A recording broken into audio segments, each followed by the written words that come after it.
Grenade. C'est dans cette ville que débute ma nouvelle vie au service des malades et des nécessiteux. Une vie qui, depuis 500 ans, inspire l'œuvre d'assistance de l'ordre hospitalier le plus répandu au monde, dont le nom est d'ailleurs le mien, Hôpital Saint-Jean-de-Dieu.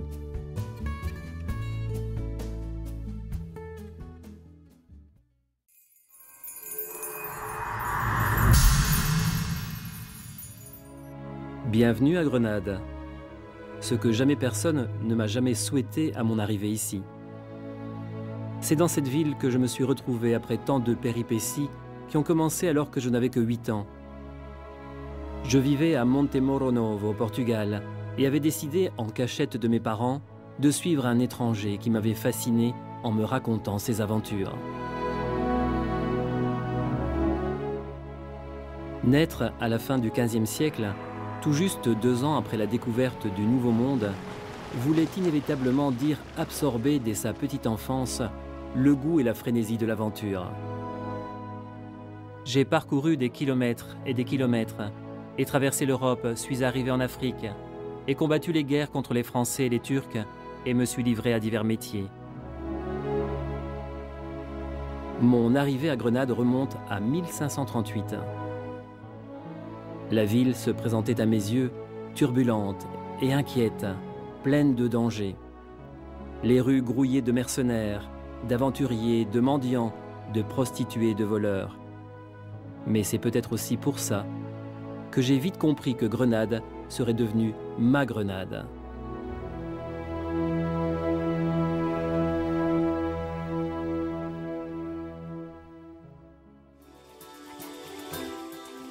Et c'est justement à travers ce voyage que je souhaite vous transmettre tout l'enthousiasme pour ma mission. Retrouver avec vous les coins les plus suggestifs, les places et les ruelles les plus malfamées où j'ai rencontré les yeux de Dieu dissimulés derrière le regard de mon prochain marginalisé.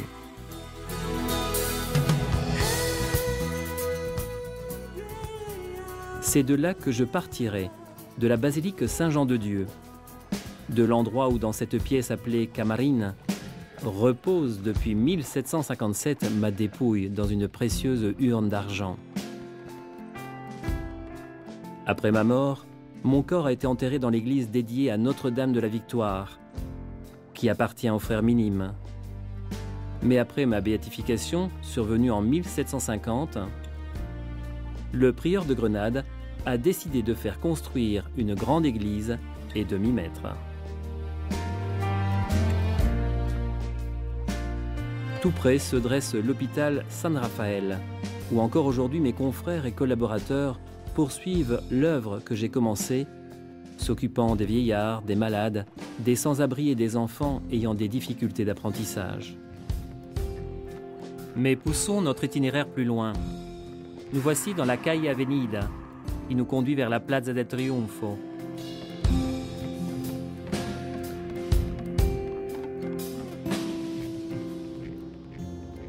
Là, nous trouvons la Puerta Elvira, par laquelle on est obligé de passer, moi à l'époque, et vous les voyageurs aujourd'hui. La Puerta Elvira est la porte d'entrée de la ville. Elle a toujours été ouverte et doit son nom au campement romain qui était installé juste en face.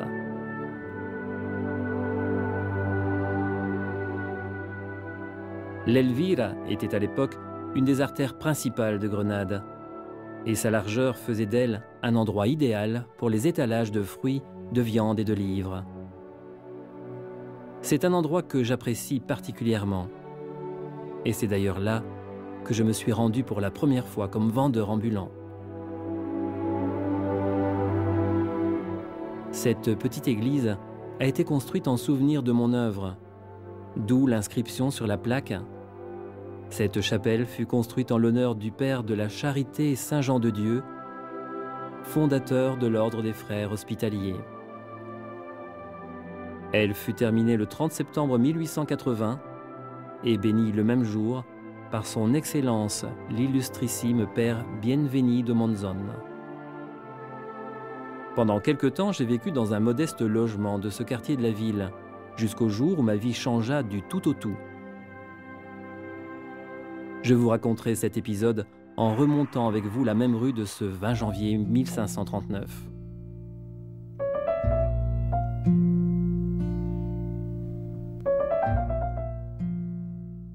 Nous voici sur une des places les plus importantes de Grenade, la Plaza Nueva. C'est ici même que quelque chose de plus grand que moi me poussa à ouvrir les yeux, transformant l'homme sans amour que j'étais en serviteur de Dieu. Une transformation rendue possible grâce aux paroles profondes et pénétrantes prononcées par le célèbre prédicateur Jean d'Avila. Ce jour-là, une grande foule s'était formée. Comme eux, j'essayais de me faire de la place au plus près de Lambon. J'écoutais avec attention, à la fois bouleversé et étonné. Ces paroles résonneront à jamais dans mon esprit. Mais que se serait-il passé si le Christ n'était pas descendu sur terre? Qui se serait prodigué à soigner les malades, à redonner la vue aux aveugles et la vie aux morts? Il y a tant d'aveugles, d'estropiés, de malades et de moribonds. Qu'aurait-il fait s'il n'avait pu s'adresser à Dieu pour obtenir la guérison? Comme vous le savez, cette homélie eut sur moi un fort impact. Je comprenais finalement ma vraie vocation. Je devais me débarrasser des choses mondaines et faire pénitence pour les péchés commis.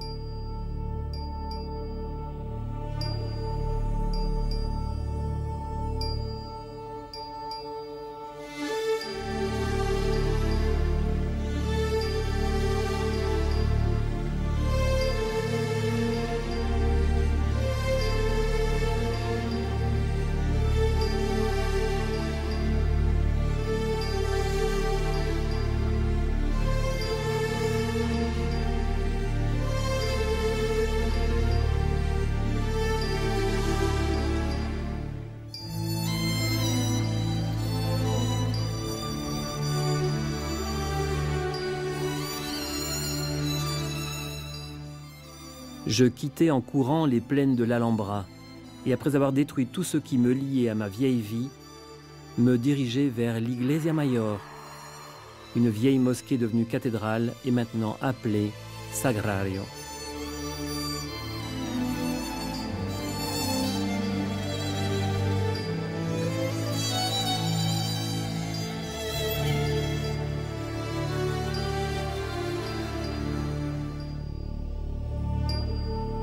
Chaque année, à la même date, et pendant longtemps, je prierai au pied de cette image humaine du Christ crucifié. Une légende raconte d'ailleurs que c'est à ses pieds que la Vierge Marie et Saint Jean l'Évangéliste posèrent sur ma tête une couronne d'épines.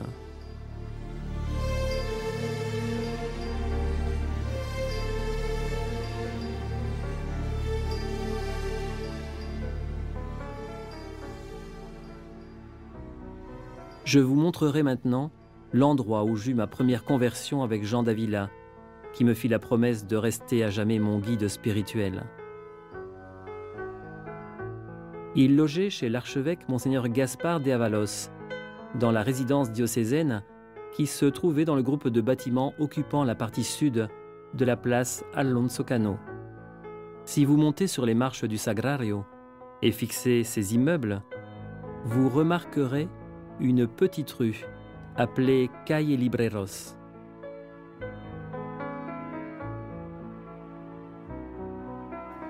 C'est par là que nous passerons pour rejoindre notre prochaine destination, Plaza Bibrambla, la plus grande place de la ville, arpentée à longueur de journée par les habitants de Grenade.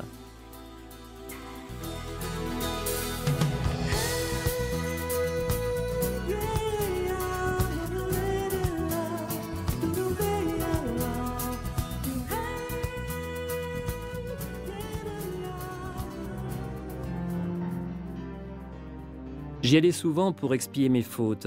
Je voulais crier au monde que je reniais mon passé, me reconnaissais pécheur, traître, et que je méritais d'être frappé et maltraité par quiconque m'aurait rencontré. Et il arrivait souvent que je rencontre des gens trop heureux d'exaucer mon souhait. Beaucoup me prenaient pour un fou. C'est d'ailleurs la raison pour laquelle, un jour, ils décidèrent de m'enfermer dans un hôpital psychiatrique. Allons-y en longeant les jardins del Triunfo, Puis nous traverserons l'avenue de l'Hospice jusqu'à l'hôpital royal.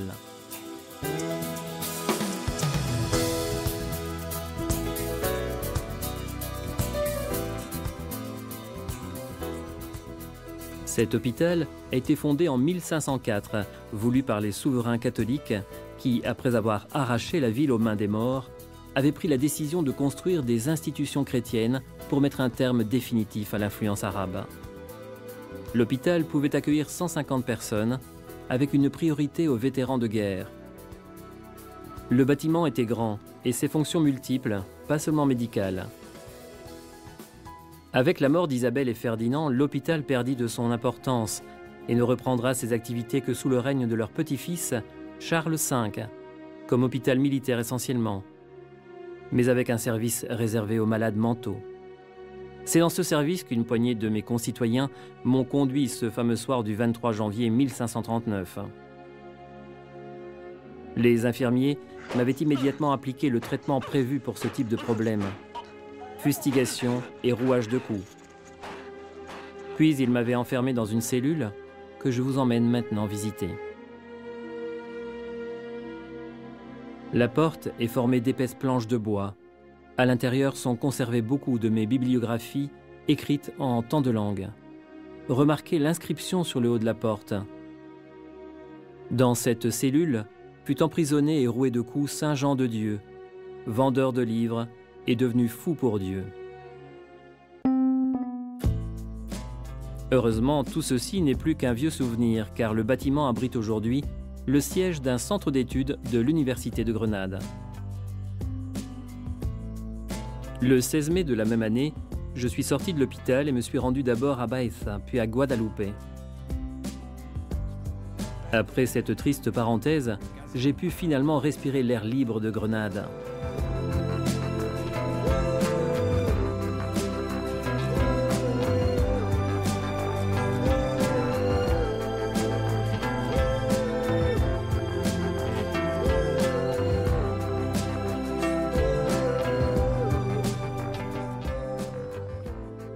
D'abord hébergé par Don Miguel, petit-fils du dernier roi des morts qui habitait Calle Pavarneras, dans une maison appelée Venegas ou de los Tiros.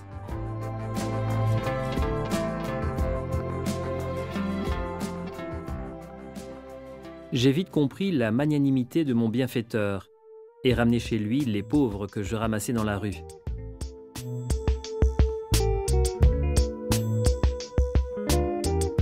Mais le nombre des nécessiteux se multipliant, il m'avait fallu aller chercher ailleurs un nouveau logement.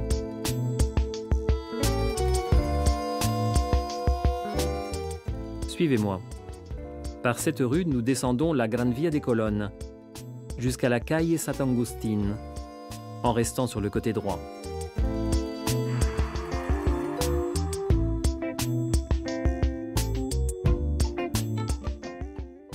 Nous continuons encore par Plaza de la Romanilla et remontons la Calle Las Capuchinas jusqu'à la Calle Lucena. C'est à cet endroit-là qu'en 1537 me vint l'idée de louer une maison et de fonder mon premier hôpital. Une zone centrale, un vieux marché aux poissons, tout près de la grande place où je pouvais recueillir des pauvres, des malades, des abandonnés et estropiés. 18 mois plus tard, je déménageais dans un endroit encore plus grand, dans un autre quartier de la ville à Los Gomeles.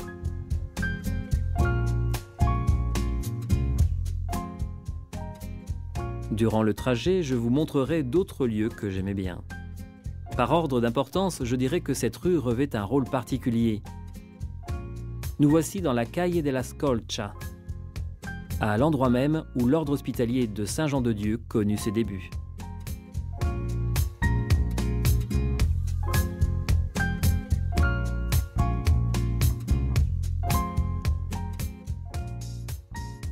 Tout commença lorsqu'un jour un certain Anton Martin demanda à la chancellerie l'exécution d'un homme, Pedro Velasco, accusant ce dernier d'être responsable du meurtre de son frère. Nombreuses et vaines furent les tentatives des citoyens de le dissuader. Je me mis donc à mon tour en veine de le convaincre à pardonner en souvenir de la passion du Christ. L'homme, ému par mes paroles, retira son accusation et à ma grande surprise, tous les deux vinrent vivre chez moi et se mirent au service de l'hôpital en se faisant appeler les frères de Jean de Dieu. Venez avec moi.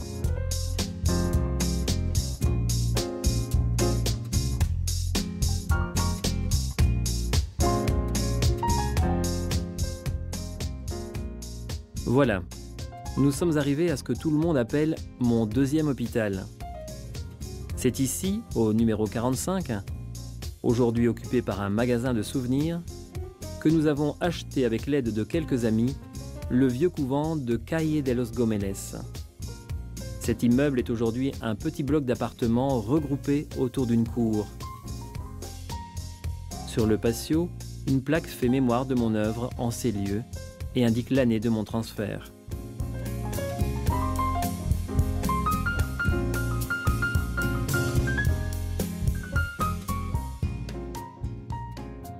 Autre lieu important pour moi, la Casa de los Pisa, dont la propriétaire était Doña Ana Osorio, l'épouse d'un assesseur de l'administration municipale de Grenade.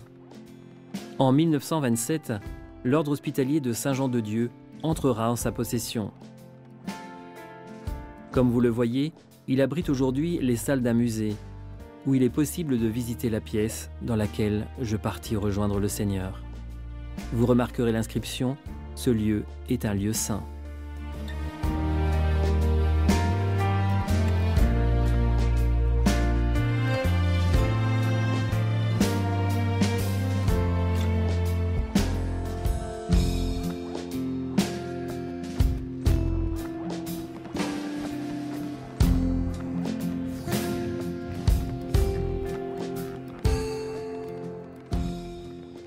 Après avoir demandé l'aumône dans la rue, je m'arrêtais souvent dans cette maison. J'entrais dans le patio, me désaltérais à la fontaine et échangeais 2 mots avec Doña Ana, qui me donnait toujours quelque chose pour les pauvres. Survolons maintenant la ville.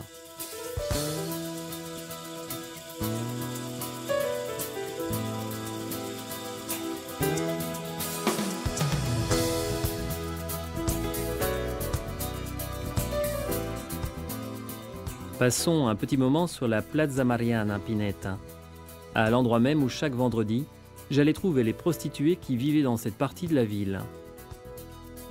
Je parlais beaucoup avec elles et essayais par tous les moyens de les convaincre à changer de vie. Continuons et allons jusqu'à la Calle del Milagro. Ici, une nuit, alors que le poids d'un malade que je voulais emmener à l'hôpital me faisait vaciller et que j'allais tomber, une force soudaine allégea mon fardeau et je pus finir mon trajet sans encombre. Quelqu'un m'a dit avoir vu cette nuit-là un jeune se mettre à mes côtés et m'aider à porter le malade. J'en suis sûr, c'était l'archange Raphaël.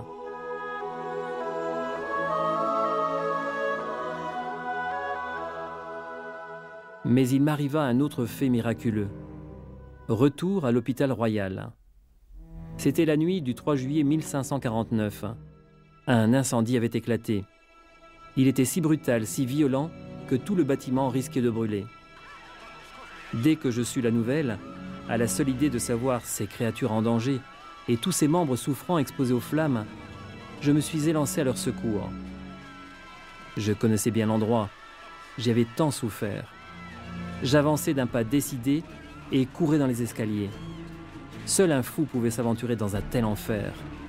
Ne sentant ni la chaleur brûlante, ni la fatigue, j'entrais et sortais des dortoirs envahis par la fumée et d'où s'échappaient des gémissements et des cris à l'aide, sans jamais céder au poids ni à la fatigue. À un certain moment, une langue de feu me coupa la route, me bloquant dans ma fuite, au point que tout le monde crut que j'étais mort. Mais quand je sortis indemne, tous crièrent au miracle. La liturgie encore aujourd'hui fait mémoire de cet épisode dans la prière qui accompagne ma messe le jour de ma fête. Continuant à survoler le ciel de Grenade, je vous emmène voir ce qui sera notre dernière étape, le fleuve Genil. Ce fleuve doit ses origines à la Sierra Nevada. Il lèche la partie sud de la ville pour aller rejoindre le Guadalquivir, et en passant par Séville, déboucher dans l'océan Atlantique.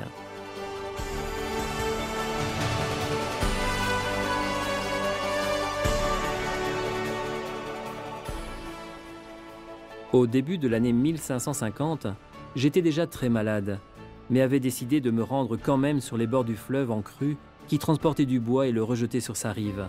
C'était pour moi une manne du ciel. Je m'y rendis donc en courant avec quelques amis. L'un d'eux tomba dans l'eau, je me jetai alors aussitôt à l'eau, mais ne pus le sauver. Fortement éprouvé par cette perte tragique et le froid glacial de l'eau, mon état ne cessa de s'aggraver, sans compter que j'étais déjà affaibli par mes déplacements continus, la fatigue, le manque de nourriture. La fin approchait. Doña Ana vint à mon secours et, contre ma volonté, m'emmena chez elle pour soigner mes maux. Elle fit appeler tous mes frères à mon chevet. Je leur ai recommandé d'être patients, de bien s'entendre entre eux, et je laissai en héritage à l'archevêque Monseigneur Guerrero ainsi qu'à Anton Martin mon bien le plus précieux, mes pauvres. Je m'étais rendu compte que l'heure était venue de quitter ce monde. Je me suis levé et le crucifix à la main et prononcé mes dernières paroles. Jésus, Jésus, je remets mon âme entre tes mains. En disant cela, je remettais mon âme entre les mains de l'hôte divin, mourant comme j'avais toujours vécu intérieurement, aux pieds de Dieu, en adoration et en contemplation. C'était le 8 mars 1550.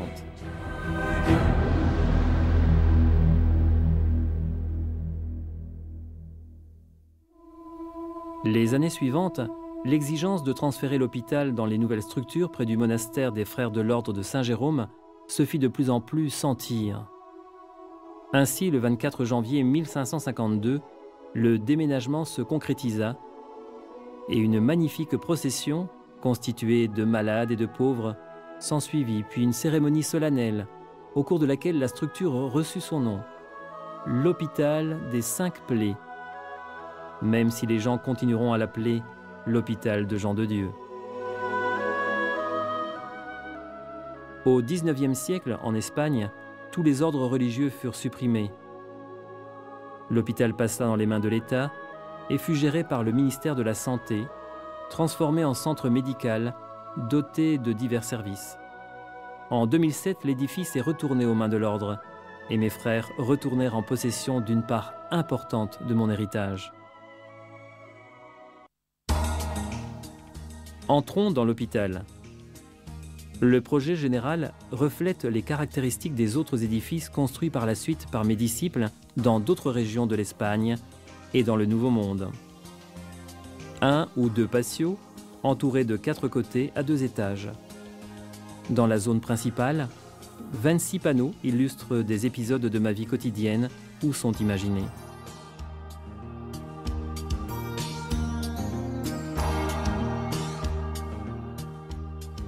L'escalier qui rejoint l'étage supérieur a un style très imposant et fut ajouté à l'édifice en 1737.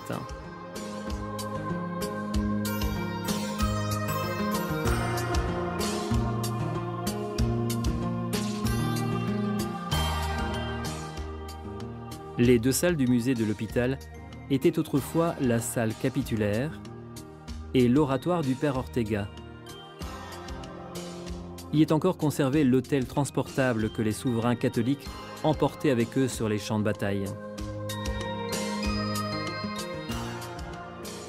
On y trouve aussi le crucifix en bois et les 2 confessionnaux mobiles de grande valeur ayant appartenu à Isabelle et Ferdinand.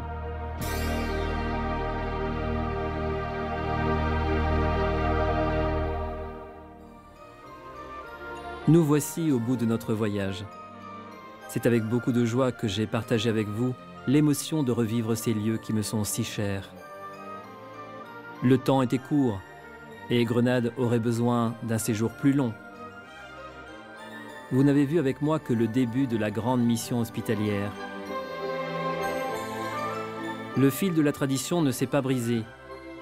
Il est toujours là, encore aujourd'hui, avec mes frères, leurs collaborateurs, bénévoles et bienfaiteurs, qui entretiennent mon œuvre en s'inspirant de mon charisme. Faire œuvre d'hospitalité au service des pauvres et des nécessiteux. Consacrez-vous à eux et soulagez-les dans leurs souffrances en continuant à recueillir, comme on le fait depuis des siècles, mon héritage et à répondre à mon invitation actuelle. Faites-vous du bien, mes frères, par amour de Dieu.